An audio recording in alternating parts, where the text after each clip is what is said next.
Welcome to Standing on Business with Eric Foss. I'm your host, Eric Foss.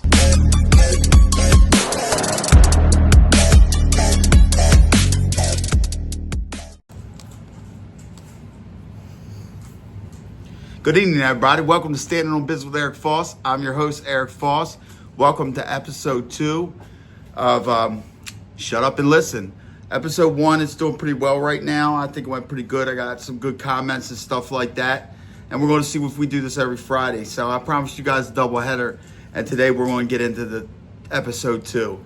Episode 2, this is going to be a little bit more serious. This is going to be about the actual government and their corruption. And we're going to get into a couple people. We're going to talk about 2 actual informants. And they're high profile informants if you know about their cases and stuff. So it's not like I'm bringing anything out new or nothing like that. And I'm really just going to run through them real quick. And then, obviously their cooperation is going to be part of the story, but I'm not focusing on that. And I don't want you guys to focus on that either. I just want you to focus on how the government will sell anybody out and use anybody as a pawn. They just don't want to be made to look a fool. And let me explain it to you. And we could actually throw Sammy's next case in there, but we're not going to. I might. Who knows? Let's go. Okay. You got a guy. First, we'll talk about real quick. Anthony Gaspipe Casso. Okay. I just want to. This is one way the feds are corrupt. All right. Well, he was the underboss of Lucchese family back in the day. I think Vic Amuso was the boss or whatever. Well, Casso has a reputation. You know what I mean? He was one of them ones that people were like scared of. He was pretty nuts. You know what I mean? Did a lot of bad things. Okay. So now, when he gets pinched or whatever, he starts working a cooperation deal. Now, as he's working the cooperation deal, it comes out about the cop Eppolito and the other cop Caracappa. They were the mob cops, if you heard of them. Now, what Gaspipe was doing was using them to pull over, kidnap his enemies, bring them back to him. He tortured them, unalive them, things like that. That Heidel kid, you guys have heard the stories. So, okay. So now, he's within his cooperation, with the federal government. Now, there was a little halt in it because he didn't know their last names, and he went through this Jewish guy named Bert Kaplan. I was actually on a compound with Bert right before he flipped. He just disappeared. But anyway, so he's going through the Jewish guy, Bert Kaplan. That's the liaison on the street. So Bert knows more about these guys than him. But then, during the course of his cooperation, Gaspipe made 2 mistakes. The first mistake possibly could have been forgivable, Now I'm saying if he didn't let it go, see? Because if he lets both of them go, then it's fine. But here's what happens. First mistake was, he said Sammy the Bulgar had done some big illicit marijuana deal. And now, with that being said, what that did was it made the government's case against John Gotti, it made it appealable because Sammy didn't divulge all of his crimes. Okay, because that is something that would have to be divulged to the defense. You know what I mean? Like where, handed them the discovery, everything he admitted to, it would have had to been in them 302s and stuff like that during the course of them running the Gambino family or whatever. And apparently this was done then. Now, they don't like that because that makes them look stupid. But here's where Gaspipe put the nail in the coffin. He told them that he had either 2 dirty feds I think it might have been 1 dirty fed. Now, not the mob cops. Gaspipe said he had a dirty fed. Listen to me, there's a difference. The feds like busting like state cops and politicians and stuff like that, okay? But one thing they don't do, they don't bust each other. And one thing they don't want to look is dirty at all. So, in the course of Gaspipe doing this, he was pretty much dyslexic or illiterate, okay? That's not a secret. You can just tell by the way he talks. But anyway, he can't catch on when he's telling them, listen, I got dirty fed. They're telling him, no, you don't.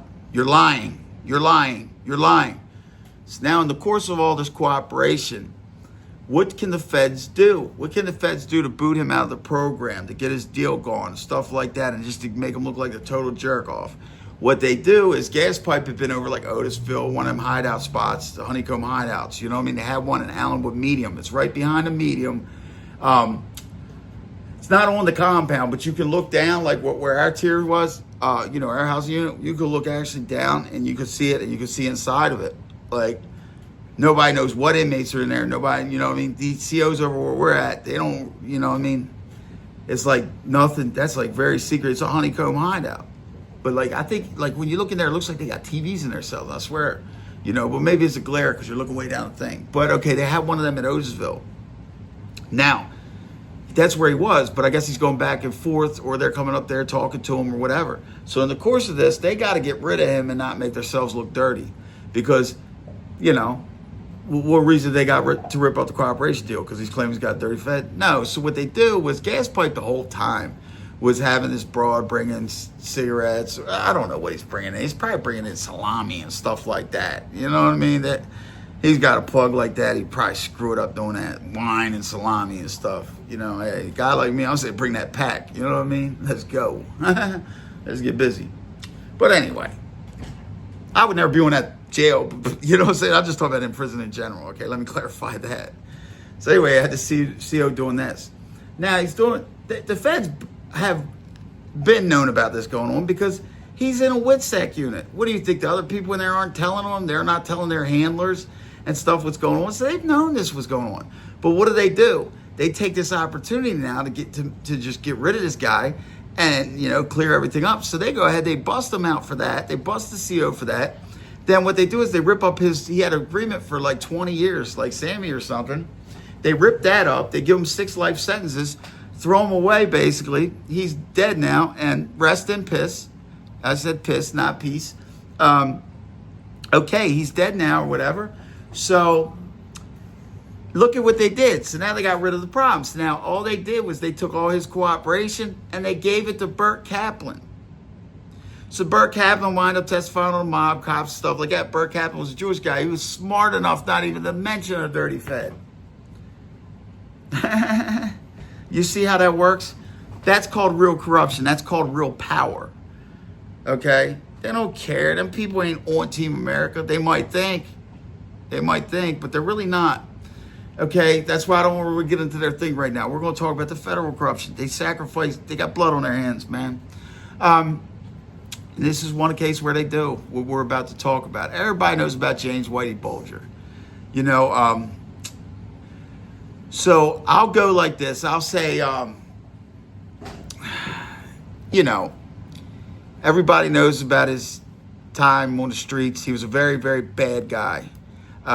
Notorious Boston criminal. They like to say the Boston mob and stuff like that or whatever. He's just it is organized crime. I don't know what you would call it, but he was on the lam for like 16 years or something like that. I mean, this guy was working for the feds. He had federal agents. He actually had dirty feds. He had a lot of dirt on the feds. Let's say that. So they wind up catching up with Whitey. And now, when they bust Whitey, here's what they do. They lock him up. Now, from what I've heard of him, of people who've actually spoken to him, have talked on YouTube and stuff like that, he seems like the type of guy that is very, very, very, very bitter. They're very bitter. I just seen a comment come through saying something about my eyes, I guess from the earlier video. Yeah, I smoke weed, man. So I hope you're not saying nothing crazy. I'm high right now. But anyway, so he just appears to be a very, very bitter person. So what they did was they bust him or whatever, catch him in Cali or whatever. Now, he winds up getting time. He's going to wind up not making it. He's going to die in prison. But anyway, he's in Coleman 2. What Coleman 2 is, there's 2 penitentiaries there now, because Whitey's got to be in a penitentiary because he might still have some influence. You understand?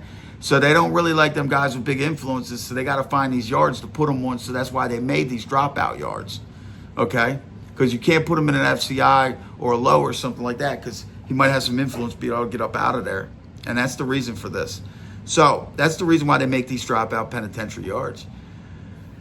So Coleman has a complex. It's got Coleman number 1, which is normal yard. Coleman number 2, which is a dropout yard, sensitive needs yard. Now, I believe on Coleman 2, I believe this. I've never been to Coleman 2. I've never been to Coleman 1. But I believe that I've heard that normal people who've never been like affiliated with nothing, maybe, sick people or something, you know what I mean? So everybody there doesn't have like some bad thing on him, possibly. But for what Whitey's there for, he was there for his protection. We're not going to say nothing else here. So, people were saying, well, let's get into what happens to Whitey. So, just all out of the blue, they ship old Whitey Bulger to Hazleton, United States Penitentiary in West Virginia. Let me tell you something about that place. The thing is, man, listen, that is a gladiator school. That's a gladiator college. That's a gladiator graduate school. Let me tell you something, man. That's one of, when I explained to you about them new penitentiaries, that's one of them. There's nothing to do but unalive people and just pretty violent stuff. Bad things happen there. I know a few of unalivings, a few of them, and I've never been there. Okay, I was at Big Sandy, but they're like, you know, one and the same kind of, and sometimes this one's worse, but whatever. They're all dangerous. It's not a sensitive, it's a real yard. This is why this debunks like when Sammy the Bull, Michael Francis act like they were on real yards. Come on, man, no. Look at what happened to Whitey. So, Whitey gets there.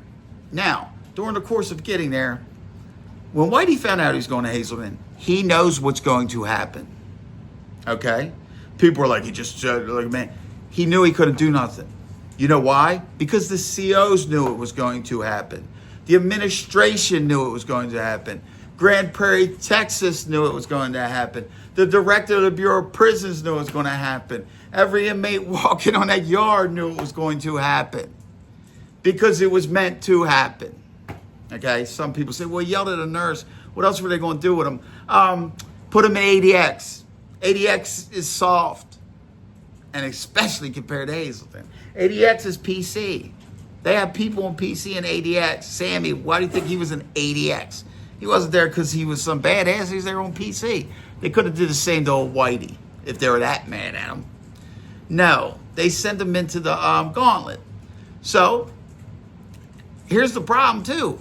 They were ready because, look, people talk, first off, and that's a big name. So you know some COs might have been talking, the inmate over here, anything like that. And then plus when the laundry list is coming in the feds, all your stuff comes in, all your information comes in who's coming to jail. They got to get all this stuff together for you and stuff. So they work in laundry. So now they see Bulger with 038, I believe the Boston number is, or whatever number, wherever he got locked up. You know, it might have been a Cali, who knows. But they know it's Whitey Dan Bulger. So they're ready. So now, I did know one of the guys who got a plea bar. I know Paulie. I know him and his brother Johnny. Shout out to Paulie. I'm very glad that went well.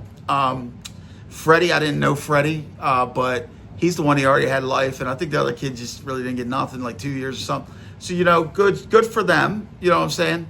But let me explain something to you. These men, the reason why they got them plea bargains wasn't because the feds are nice. It's because the feds did not want this to go to trial. And here's the reason why. Whitey Bulger's people had a big settlement, or whatever, not a settlement, a lawsuit, excuse me, that was in process, right? So now, if these men go to trial, right, they can say like this. They can say, look, 100%, we can call I'm a defense lawyer. I'm calling his witnesses. I'm going to call the director of the Bureau of Prisons.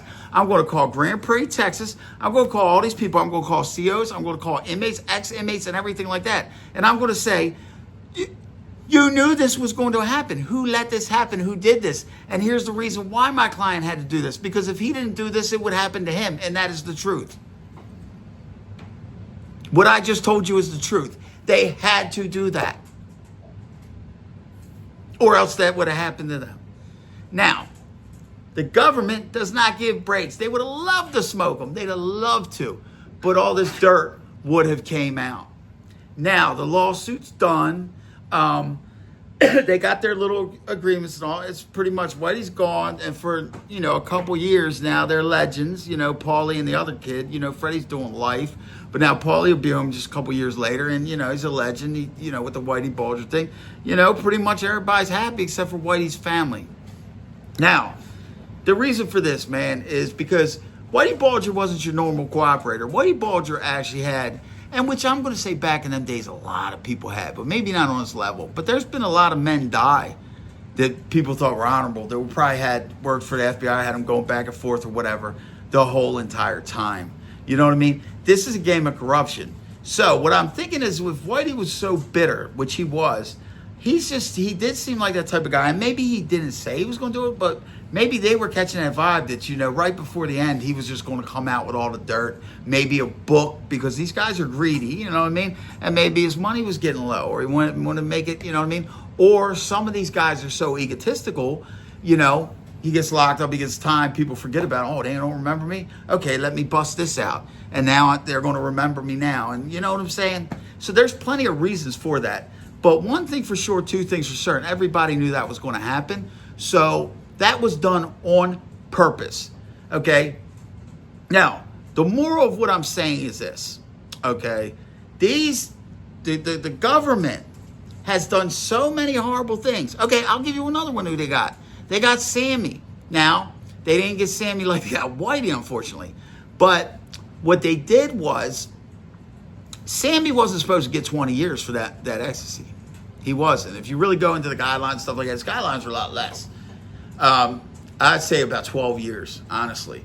But since he made a fool out of them, that's why they busted him like that. And that's why I didn't want to let him cooperate that time. Because believe me, he would have.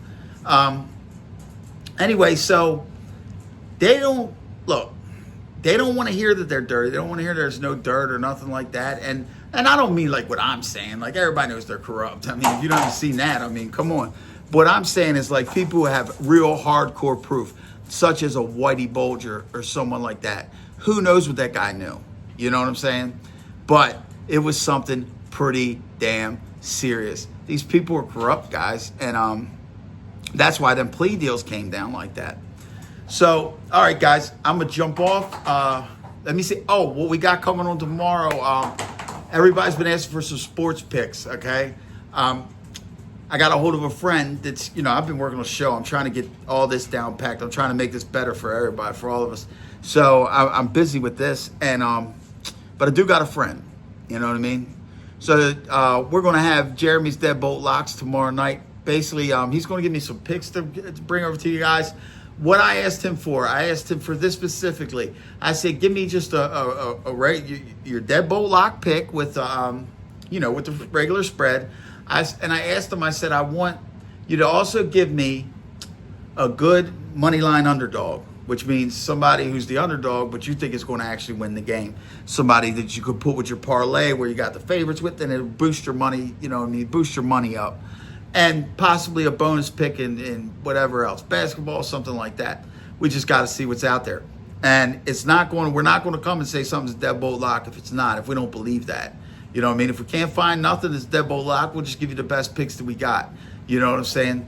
Hopefully it all comes through. You know what I mean? Hopefully we can all make some money. Like I said, this was episode 2. I hope that you enjoyed this one. And we're going to start doing these every Friday. You know what I mean? And today, we did that earlier. Tonight, who was on the hot seat tonight? The government was. You know what I mean? The government was on the hot seat tonight. And I hope everybody just sat back tonight. You know what I mean? And listened. This wasn't really a shut up and listen. Just sit back and listen. Let's just open our eyes and see what's going on around here. These are some corrupt people. Look at some of these guys sitting in there. Tony Ayala, nonviolent drug offender. Come on. Some of this stuff is just doesn't even make sense. All right, guys. Until next time. Just remember, like, share, and subscribe. Listen, we're rolling right now. We are rolling. We got to keep the momentum going. All right, guys. Like, share, subscribe, man. Just remember, always stand on business. I'll see you guys later.